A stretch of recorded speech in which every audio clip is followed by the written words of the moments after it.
I'm Logan. I'm 19 years old and just started studying medicine in New York City. Originally from Texas, my parents live in Dallas where my dad works as a surgeon at a university hospital, and my mom takes care of our home. After finishing high school, I moved to New York 4 months ago to live on my own. I worked hard and got into medical school in July, inspired by my dad. But I haven't been able to enjoy typical college life. I wanted to make friends, join clubs, and have fun, but money has been tight. My parents pay my tuition, but I have to handle all my other expenses. Apart from classes, I've taken on jobs like tutoring, event staffing, and working at a bar.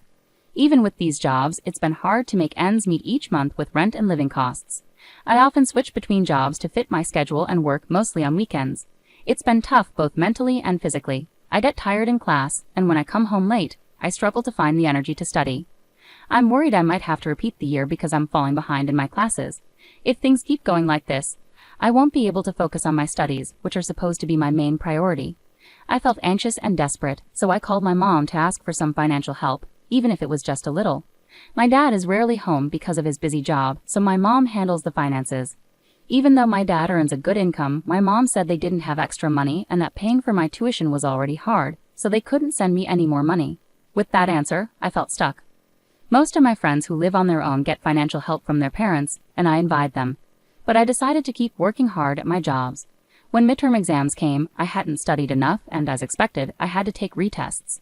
I managed to finish the retests at the beginning of August, and then started my summer vacation. I plan to work as many jobs as I can during the long break to earn as much money as possible. After the summer break, I plan to focus more on my studies, so I'm going to reduce my work shifts. This means I need to save even more money, so I'll cut back on my living expenses. For meals, I'll save by eating instant noodles, bread, and discounted pre-packaged meals. Whenever I need to go somewhere, I'll use my bike to avoid transportation costs. I grew up in a well-off family, so I never had to worry about money before. I never expected to live in such poverty after moving. It was a very busy time, but I kept in touch with a college friend through text messages. Seeing their fun photos made me sad, realizing how different life could be for students at the same university. My friends often invited me out, but I had to decline because I didn't have the money or time. "I'll drive. Let's go somewhere that doesn't cost anything." One of my classmates messaged me. "Nah, I'm working every day plus. I'm heading back home for the holiday season, so I won't be around," I replied. "Are you sure you're okay? You always seem tired at school, and I think you're working too much," my friend expressed concern. "I've got the physical stamina and I need to earn my living expenses. Let's meet up once school starts again," I responded. With that, I headed to the bar where I work. But shortly after, something happened. I collapsed during my shift. It was a busy Friday with lots of customers and orders, and while I was carrying drinks, I felt dizzy. I don't remember much after that, and when I woke up, I was in a hospital. The doctor told me I collapsed due to exhaustion and malnutrition. I received IV fluids and was allowed to go home the same day. I immediately called my boss at the bar to apologize.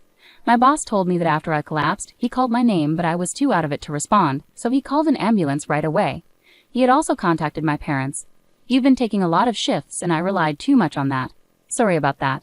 I want you to rest easy for the rest of the month," my boss said. That meant a cut in my income. Riding the subway home from the hospital, I wondered if I should take on more tutoring jobs. I felt lost. I was supposed to work at the bar the next day, but now I had the day off. I decided to stay in bed and rest. Checking my phone, I saw a message from my friend that I had missed while I was unconscious. I replied and explained why I hadn't answered earlier. After learning about my situation, my friend decided to come over. He bought groceries and made spaghetti for me. While eating the meal he had kindly prepared, we talked about the costs of living alone. When I mentioned that I wasn't receiving any financial support from home, my friend was surprised. "That's why you've been working so hard? Your dad's a doctor. You should be getting some help." I asked Mom, and she said they're barely managing with just my tuition. "Really? But you're an only child, right? Maybe if you ask again, they could send a little support." Mom said even a small amount of support was out of the question. "No way, that doesn't make sense. I hate to say this, but maybe your dad is sick and can't work," my friend suggested. I started thinking it over. My dad is a doctor and used to drive a luxury car. Our house is in an upscale neighborhood, and I went to private schools my whole life. So why would Mom suddenly say they have no money? I became worried. I immediately messaged my mom, "Are you both okay?" She replied after a while, "We're fine," but I couldn't relax. I thought maybe they were just saying that to keep me from worrying. Since I had planned to go home for the holidays, I decided I would talk to my parents about this in person. After thanking my friend, he said, I'll be waiting for some souvenirs. I felt grateful to have such a friend. The holiday season came, and I took the cheapest flight I could find back home. I could only stay for one night and a day because of my job, but I was looking forward to it. When I arrived, my parents greeted me at the door. My dad seemed surprised when he saw me. "You've lost a lot of weight, really," he remarked. I hadn't noticed myself, but apparently I looked quite different. My mom was also taken aback and fell silent. For lunch, my mom had prepared salad, soup, and chicken wings. For the first time in a long while, the three of us sat down to eat together. As soon as we sat down, my dad looked worried and asked, "You look thinner. Are you eating properly?" I told him the truth. "Not really.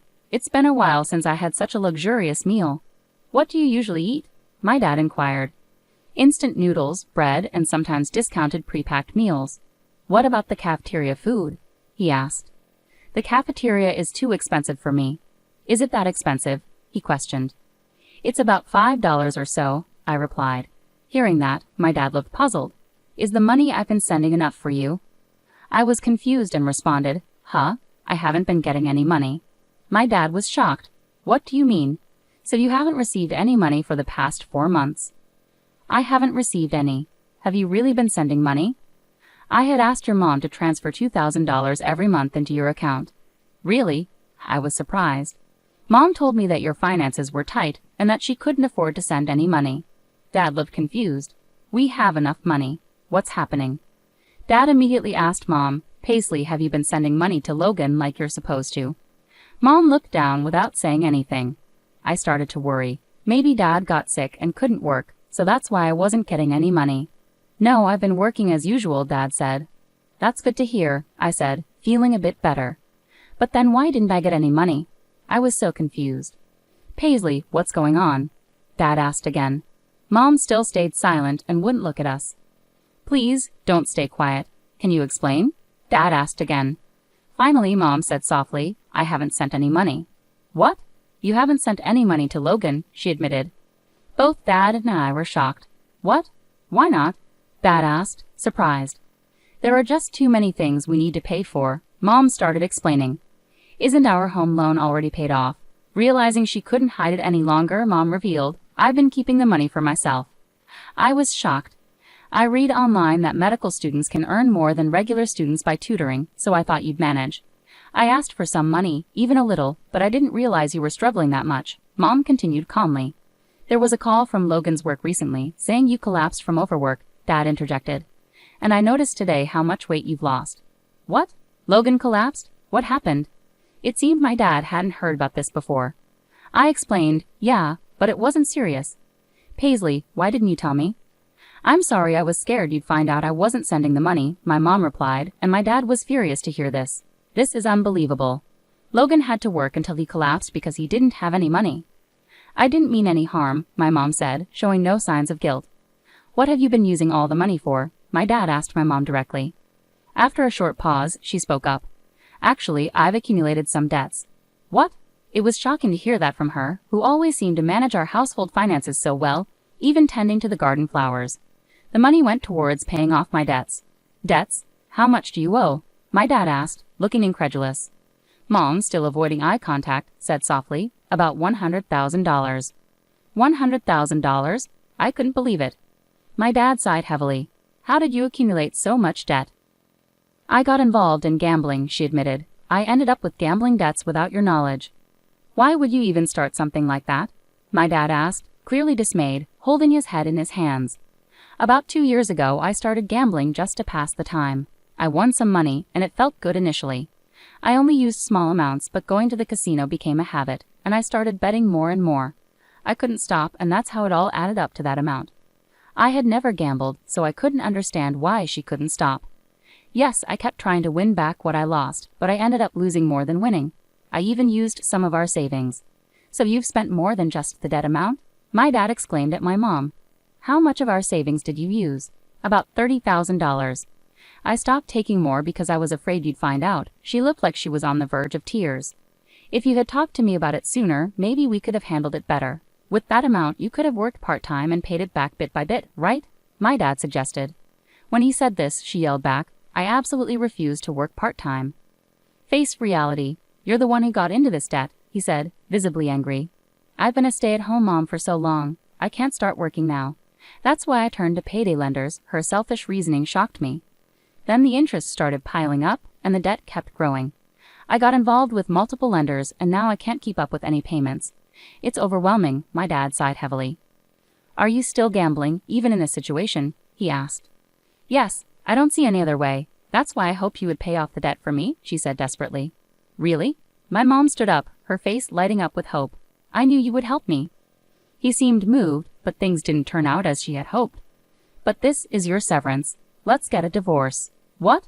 Divorce? I was shocked. I will never agree to a divorce. Her expression shifted from joy to fear, as if she had fallen from heaven to hell in an instant. You kept gambling even when Logan was struggling, right? You kept borrowing money, putting the family in jeopardy. That's true, but I can't stay in a family where my wife puts gambling before her own son. No way. She finally burst into tears. I promise I'll never gamble again. Please forgive me, she begged. But he remained firm. Your gambling seems like an addiction. You need to see a psychiatrist and get long-term treatment. It's common for people to struggle with relapses during treatment. I'm not addicted. I can stop anytime. No, if this continues, we could all end up with nothing. I have to separate, not just for my own sake, but to stop putting more burden on Logan, my dad explained. I'll stop from tomorrow, she replied, seemingly not fully grasping the seriousness of her gambling problem. I was really worried about the amount of debt and her compulsive gambling. In return for paying off your debts, there won't be any division of assets, my dad declared. What? I can't agree to that, she protested. If you don't repay the debt, they might freeze your account, she went quiet. I never imagined coming home after a long time would lead to this situation. I felt so unsettled by my parents arguing. No, Dad, can't we hold off on talking about divorce? Maybe take some time to calm down and think things through, I suggested. I'm sorry, Logan, but that's not possible, he said calmly. I thought Dad might have rushed into talking about divorce out of frustration, but it seems like that's not what happened. After a tense lunch, I retreated to my room. I lay down on the bed, but I could still hear my parents arguing faintly. It wasn't a full-blown argument. Mom was shouting loudly, and Dad was responding firmly. Feeling overwhelmed by college and home, I eventually fell asleep out of sheer frustration. The next morning, Mom looked worn out, likely from crying all night. I had planned to stay home a bit longer, but the heavy atmosphere pushed me to leave early. Dad drove me to the airport. It turned out Mom didn't agree to the divorce during their argument yesterday. Logan, I'm sorry for causing so much trouble, she apologized to me. No, Mom, it's not your fault. Dad, thanks for supporting me through medical school. I'll start transferring allowance directly to your account from now on, so don't worry. Yeah, thanks, Dad. It really means a lot. I understand things are tough, but take care. I flew back to New York. The rest of the summer vacation flew by with work, but I couldn't stop worrying about my parents. A few months later, I learned that my mom finally agreed to the divorce. My dad's determination wore down her resistance.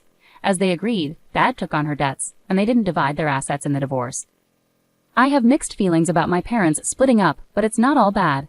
With the allowance Dad gives me, I've been able to reduce my workload and focus more on my studies. I've even had time to hang out with friends.